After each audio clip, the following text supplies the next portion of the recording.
जय Hind and hello guys, स्वागत है आपका आपके अपने YouTube चैनल ज्ञानदेह होस्ट में। एंड इस वीडियो के अंदर आपको बताने वाला हूं नवोदय विद्यालय समिति यानी कि NVS class 6 admission online form 2027-2028 के बारे में कि कैसे आपको ये फॉर्म फिलअप करना है।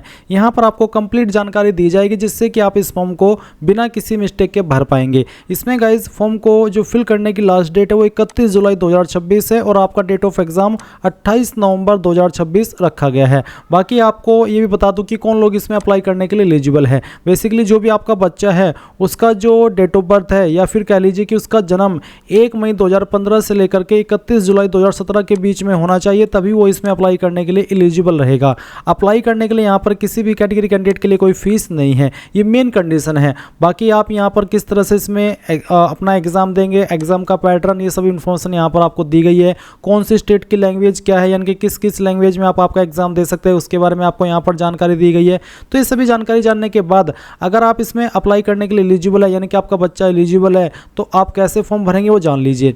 आपको ये जो लिंक मैंने वीडियो को डिस्क्रिप्शन में दिया हुआ है आप ओपन कर लेना और फिर आप यहाँ पर नीचे इंपोर्टेंट लिंक के सेक्शन से अप्लाई ऑनलाइन लिंक ओपन करना। अब गाइज आपके सामने यहाँ पर अप्लाई पोर्टल आ जाएगा जहाँ से आपको आपका फॉर्म फिल करना है, जो कि आपका क्लास 6 का 2027-2028 सेशन के लिए भरा जा रहा है। यहाँ पर आ जाने के बाद में सबसे पहले आपको click here for registration for class 6 2027-2028 इसके ऊपर क्लिक करना है। देन आपके सामने इस तरह से जानकारी आएगी जैसे कि आप वीडियो में चेक कर पा रहे हैं। जब आप यहाँ पर आ जाए तो आप गाइज इसमें जो आधिकारिक विवरणिका है, प्रोस्पेक्ट है, इसको एक बार व्यू कर लेना। फिर नीचे की तरफ आपसे एक सवाल पूछा कि यदि अभ्यर्थी अभिभावक यह पुष्टि और घोषणा करते कि अभ्यर्थी ऊपर दी गई सभी पात्रता शर्तों को पूरा करता है तो नीचे दिए गए बॉक्स पर क्लिक करें। तो आप यहाँ पर इसमें यस कर दें कि हाँ मेरे पास सारी एलिजिबिलिटी है जो कि इसमें मांगी गई है। फिर क्या आपके पास आधार नंबर है, तो आप यहाँ पर यस करेंगे आधार नंबर अगर है, और उसके बाद यहाँ पर इसमें आपका बच्चे का जो भी आधार नंबर है जिसका फॉर्म आप भर रहे हैं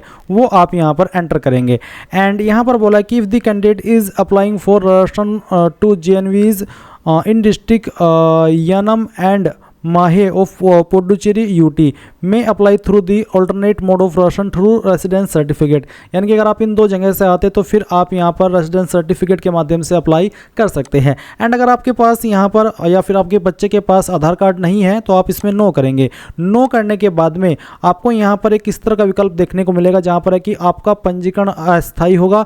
कृपया निवास के जिले के संबंध में अभिभावक या फिर अभ्यर्थी का कोई भी सरकारी अनुमोदित निवास प्रमाण पत्र अपलोड करे। तो उनको यहाँ पर जिनके पास आधार नहीं है उनको निवास प्रमाण पत्र यहाँ पर देना होगा, या तो अभिभावक का या अभ्यर्थी का।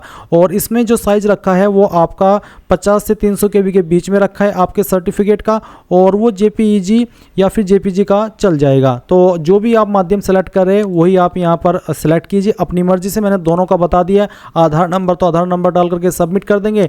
एंड अगर आप रेसिडेंस सर्टिफिकेट से कर रहे हैं अब बच्चे के या फिर अभिभावक के, तो वो भी आप कर सकते हैं। उसके बाद आपको सबमिट के ऊपर क्लिक करना है। अब गाइज आपके सामने यहाँ पर इस तरह का इंटरफेस आएगा। एंड मैं आपको बता दूं अगर आप आधार के माध्यम से कर रहे हैं तो मे बी आपको यहाँ पर इसमें आपकी डिटेल्स जो आधार के अंदर आपने भरी हुई है जैसे कि नाम, फादर नेम, वो यहाँ पर आपको ऑटोमेटिकली दिख सकती है।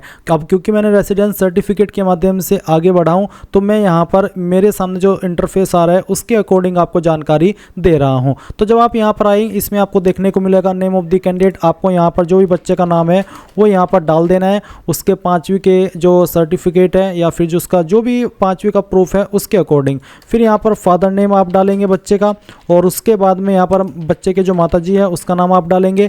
बच्चे का जेंडर सेलेक्ट करेंगे। डेट ऑफ बर्थ क्या है बच्चे की वो आपको यहाँ पर सेलेक्ट कर लेनी है, जैसे कि मैं आपको यहाँ पर सेलेक्ट करके दिखा रहा हूँ इस तरह से। और उसके बाद में आप यहाँ पर देखेंगे मोबाइल नंबर, तो जो अभिभावक है बच्चे के उनका मोबाइल नंबर यहाँ पर डाल देना है। फिर ईमेल ID डाल देनी है। उसके बाद में कास्ट कैटेगरी क्या है वो भी आपको यहाँ पर सेलेक्ट कर लेनी है। जैसे कि यहाँ पर मैंने OBC सेलेक्ट किया तो बोला है कि uploading the category certificate is not mandatory, however valid certificate में बी अपलोडेड, यानी कि जो कास्ट सर्टिफिकेट है वो अपलोड करना अनिवार्य नहीं है, बट अगर आपके पास है तो आप उसको अपलोड कर सकते हैं। उसके बाद यहाँ पर डिसेबिलिटी पूछा, विकलांगता यदि कोई है तो आपको बताना है, जैसे कि ऑर्थोपेडिक, विजुअल या फिर हियरिंग, नहीं है तो नन कर देंगे। उसके बाद जो भी एड्रेस है आपका वो एड्रेस आपको यहाँ पर डाल देना है, और जो भी पिन कोड है वो भी आपको यहाँ पर डाल देना है। पिन कोड के अलावा जितना भी एड्रेस बचता है वो आप यहाँ पर एड्रेस के सेक्शन में फिल कर देंगे। फिर आपको बताना है यहाँ पर रेसिडेंटल स्टेट, तो कौन सी स्टेट के निवासी है बच्चा या फिर आप, वो आपको बताना है। उसके बाद में डिस्ट्रिक्ट कौन सी है आपकी वो बता देना है, और उसके बाद में ब्लॉक कौन सा है वो ब्लॉक भी आप यहाँ पर सिलेक्ट कर लेंगे। ब्लॉक सिलेक्ट करने के बाद में यहाँ पर आता है कि क्या आप NIOS 1/4/2026 टू 15 सितंबर 2026 के अभ्यर्थी है। RUN बेसिकली इंग्लिश के अंदर लाइन है, तो अगर आप है आप यहाँ पर यस कर देंगे, नहीं तो आपको यहाँ पर नो कर देना है। इसके बाद यहाँ पर एक और सवाल है कि क्या कक्षा 5वीं की पढ़ाई का जिला और निवास का जिला एक ही है, यानी कि जहाँ पर बच्चे ने 5वीं की है और जहाँ पर वो रह रहा है क्या वो एक ही जिला है। अगर हाँ तो यस, और अगर नहीं तो आप नो करेंगे। नो करने पर आपके सामने नीचे के ऑप्शन एक्टिव होंगे, जहाँ पर पूछा कि उस राज्य का चयन करें जिसमें अभ्यर्थी कक्षा 5 में पढ़ रहा है, उस जिले का चयन करें जिसमें अभ्यर्थी कक्षा 5 में पढ़ रहा है। ये आपको बताना होगा, पहले स्टेट फिर डिस्ट्रिक्ट और उसके बाद में ब्लॉक। बट अगर आपका बच्चा वहीं पर पढ़ रहा है जहाँ पर आप निवास करते हैं उसी जिले के अंदर, तो आप यहाँ पर यस कर देंगे, फिर आपको देने की आवश्यकता यहाँ पर नहीं पड़ेगी, ऑटोमेटिकली यहाँ पर फिल्ड हो जाएगा आपकी ऊपर भरी हुई जानकारी से। इसके बाद यहाँ पर देखेंगे मीडियम ऑफ एग्जामिनेशन, तो किस लैंग्वेज में आपको एग्जाम देना है। जो लैंग्वेज आप सिलेक्ट कर लेंगे फिर उसी में आपको पेपर देना होगा, और बाद में आप इसको बिल्कुल भी चेंज नहीं कर सकते। इसलिए सोच समझ करके ही सिलेक्ट करना है कि किस मीडियम में आपके बच्चे को एग्जाम देना है। इसमें काफ़ी सारी लैंग्वेज में यह एग्जाम होता है। उसके बाद आता है प्रीवियस स्कूल डिटेल, तो यहाँ पर आपको एक एक करके डिटेल्स देनी है, पहले कक्षा 3 की, फिर कक्षा 4 की, और उसके बाद में कक्षा 5 की। जैसे कि यहाँ पर स्कूल का नाम जो आपका कक्षा 3 था वो आपने किस स्कूल से किया, जैसे कि मैं यहाँ पर स्कूल का नाम लिख देता हूँ। इसमें यहाँ पर मैं जो स्कूल कॉलेज का नाम है वो डेमो के लिए फिल करके दिखा रहा हूँ। आप यहाँ पर इस तरह से स्कूल का पूरा नाम लिख देना। फिर फोर्थ कहाँ से किया, अगर सेम ही स्कूल से फोर्थ किया तो वो भी यहाँ पर डाल देना। 5वीं भी सेम स्कूल से किया तो उसमें भी सेम नाम लिख देना।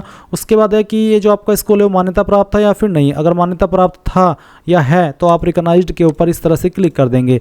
फिर स्कूल लोकेशन क्या है, इसमें रूरल है और अर्बन है, यानी कि ग्रामीण या फिर शहरी, जो भी है वो आप यहाँ पर इस तरह से सिलेक्ट कर लेंगे। शहरी है तो अर्बन और ग्रामीण है तो रूरल।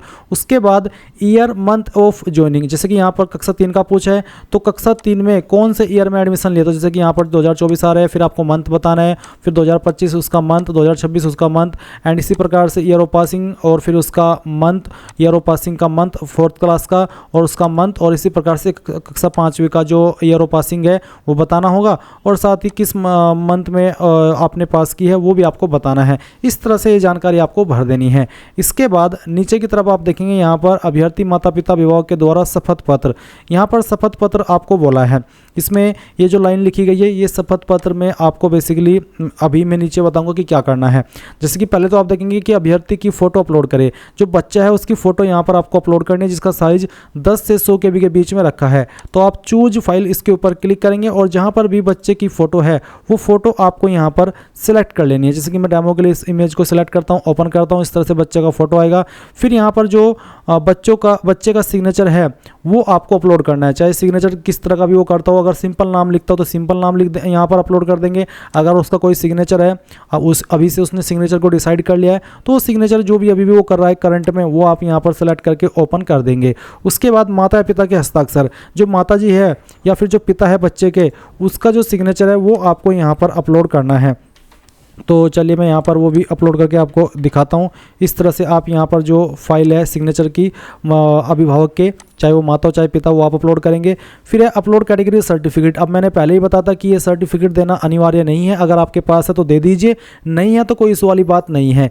इसके बाद आप यहाँ पर नीचे आएंगे एंड सेव एंड प्रीव्यू, इसके ऊपर क्लिक करेंगे। अब गाइज आप यहाँ पर देखेंगे कि जो भी जानकारी आपने अभी भरी है वो सभी आपके सामने है। आप एक एक करके सभी जानकारी को अच्छे से चेक कर लेना, क्योंकि बाद में ये फॉर्म एडिट करने का मौका आपको नहीं मिलता है। इसलिए जब आप पूरी तरीके से श्योर हो कि हम मैंने जो इन्फॉर्मेशन भरी है वो सभी सही है, तभी आप फाइनल सबमिट करना। नहीं तो आप जब इसमें चेक कर रहे हो और आपको लगे कि यार मेरे से कहीं स्पेलिंग मिस्टेक हो गई है या फिर कहीं पर कुछ और लिखना था कुछ और लिखा गया, तो आप एडिट के ऊपर क्लिक करके उसको एडिट करना। नहीं तो जैसे कि मैंने कहा, अगर आप श्योर हो 100% तो फाइनल सबमिट इसके ऊपर क्लिक करके यहाँ से ओके कर देना। अब आप देखेंगे कॉन्ग्रेचुलेसन, आपका जो फॉर्म है वो सबमिट हो चुका है और आपको राशन नंबर मिल चुका है। नंबर आप नोट कर लेना या फिर यहाँ से स्क्रीनशॉट ले लेना और उसके बाद क्लिक है to print your ration form, इसके ऊपर क्लिक करना। इस तरह से आपका फॉर्म आएगा आपके सामने। अब आप यहाँ पर प्रिंट इसके ऊपर क्लिक करेंगे एंड देन यहाँ पर आप इसको सेव कर लेंगे। और इस तरह से गाइज आप ये का जो NVS कह लीजिए या फिर JNV क्लास 6 एडमिशन फॉर्म 2027-2028 है वो भर पाएंगे। आई होप आपको सारी चीज़ें क्लियर हो गई होगी। अगर आपका कोई सवाल डाउट रह गया हो किसी भी जानकारी को लेकर के तो आप कमेंट के माध्यम से पूछ लेना। इस तरह से गाइज आप लोग ये फॉर्म भर पाएंगे। और अगर अभी भी जैसे कि मैंने कहा कि कोई डाउट है तो कमेंट के माध्यम से पूछ लेना। एंड अगर आपने अभी तक वीडियो को लाइक शेयर नहीं किया हो तो कर देना। Thanks for watching. जय हिंद।